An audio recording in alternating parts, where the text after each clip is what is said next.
Assalamualaikum warahmatullahi wabarakatuh. Perkenalkan saya Azhara Nurlanda Pramadani dengan NIM G002421 dari SGD A6.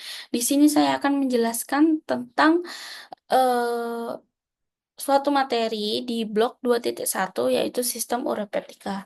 Kita langsung saja membahas ke soal nomor 3. Jelaskan anatomi ren beserta vaskularisasi dan inervasinya. Baik, untuk ren sendiri memiliki letak anatomis di di di pinggang ya, di pinggang di posterior abdomen. Jadi ginjal sendiri merupakan organ retroperitoneal. Kemudian ada glandula adrenal di polus superior. Kemudian terletaknya dia di dinding posterior abdomen. Kemudian letak skeletopisnya untuk ren sinister setinggi bagian superior vertebra torakal 12 kurang lebih di kosta 11 sampai inferior vertebra lumbal 3. Kemudian untuk ren dexter dia lebih rendah karena terdapat terdesak eh, lebih rendah setengah vertebra karena adanya pendesakan lobus hepatis dexter. Kemudian saat proses respirasi, kedua ren ini akan turun sekitar 2,5 cm. Kemudian saya akan membahas tentang lapisan dan fiksator ren. Ren ini memiliki eh, lapisan pembungkus dari profunda ke superficial ada 4, yaitu kapsula fibrosa, perirenal fat, fascia renalis, dan pararenal fat. Untuk fiksator atau yang berfungsi untuk menyokong dan memfiksasi ren agar tetap pada tempatnya, ada fascia renalis dan arteri vena renalis serta corpus adiposum yang yaitu pararenal dan perirenal fat. Jika ren ini jatuh akan terjadi suatu keadaan klinis yang disebut dengan nefroptosis. Kemudian ada lapisan dan fiksator ren. Ini yang tadi, tapi ini ada gambarnya. Dari profunda ke superficial.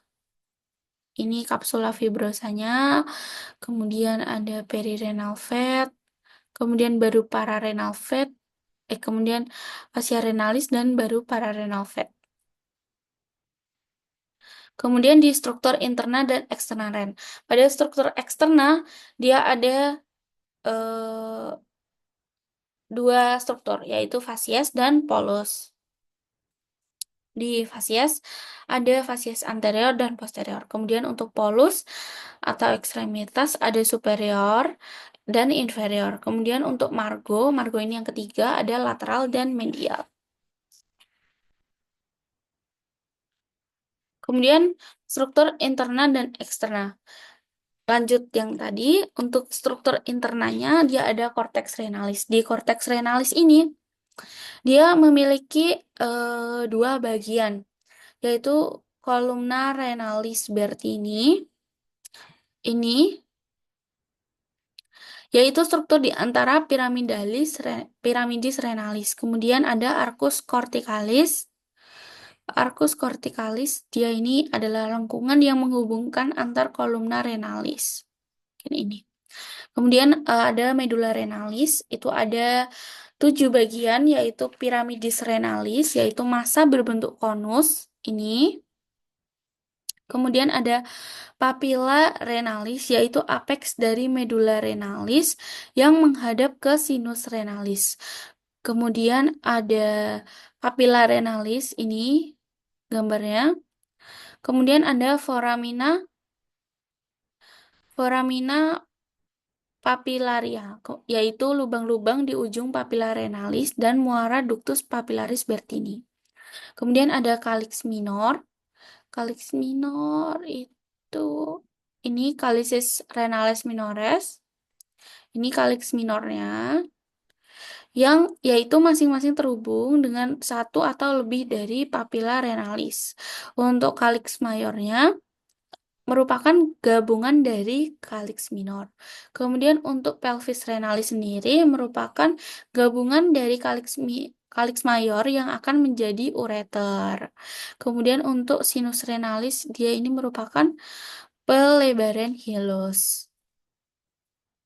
Kemudian untuk vaskularisasi ren, untuk arterinya, dia berjalan dari renal arteri ke arteri segmental, kemudian ke arteri interlobar, kemudian ke arteri arcuata, lalu berjalan ke arteri interlobular dan masuk lagi ke arteriol aferen, kemudian ke glomerular capillaris. Kemudian di sini dia akan berjalan lagi ke eferen arteriol dan ke vasa recta. Kemudian dari eferen arteriol ini dia akan masuk ke peritubular kapital dan dia ini akan kembali ke vena peritubular, kemudian ke vena interlobular, kemudian ke vena arcuata, lalu ke vena interlobar, kemudian ke vena renal dan ke vena cava inferior.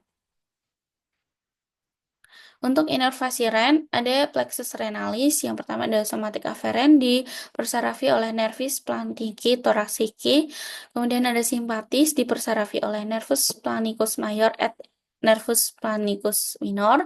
Kemudian ada parasimpatisnya dipersarafi oleh nervus vagus. Kemudian plexus renalis ini berhubungan dengan plexus testicularis. Kemudian untuk drainase limfatiki ini akan bermuara ke nodi aortiki lateralis lumbalis di sekeliling pangkal arteria. Baik, mungkin cukup sekian presentasi yang bisa saya sampaikan pada hari ini. Jika ada kurang lebihnya, saya mohon maaf. Wassalamualaikum warahmatullahi wabarakatuh.